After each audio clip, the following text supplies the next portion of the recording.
afraid of the dark?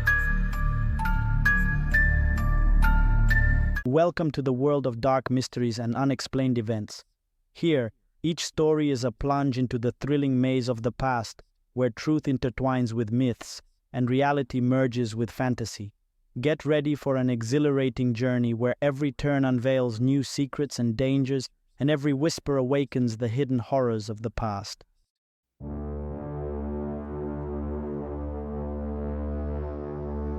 On the front lines of military combat, where every step cost a human life, not only did artillery points and minefields lurk, but also secret dangers capable of shattering the strongest nerves.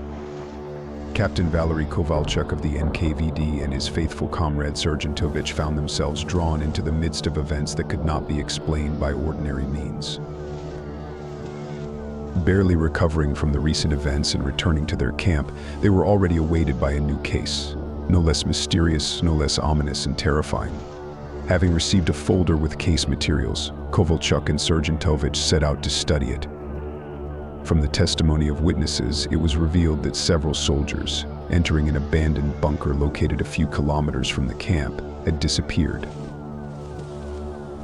Various measures were taken to search for the missing, but to no avail.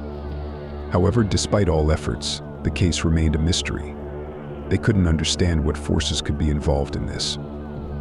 However, their experience and intuition suggested that there was something more here than just soldiers disappearing.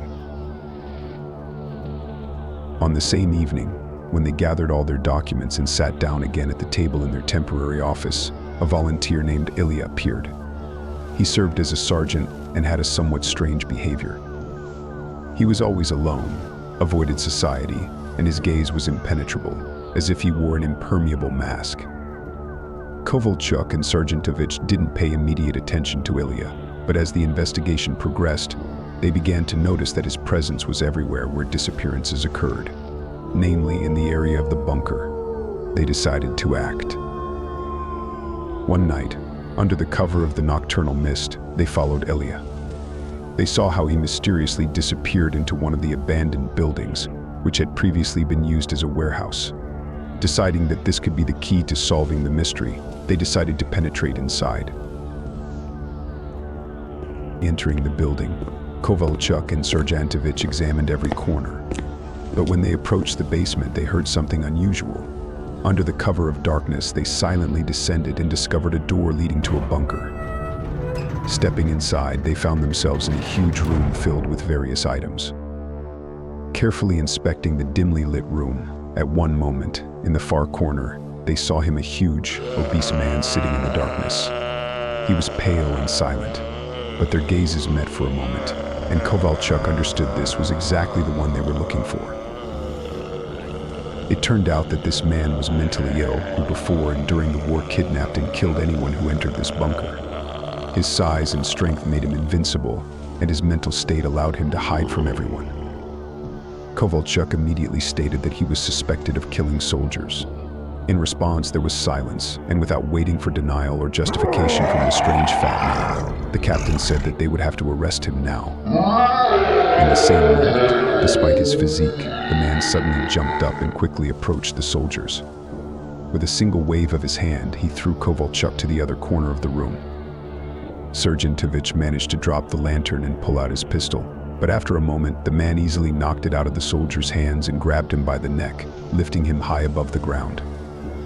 His fingers squeezed Sergentovich's throat with great force. No matter how hard the comrade of the captain tried to free himself from the steel grip, it was all in vain.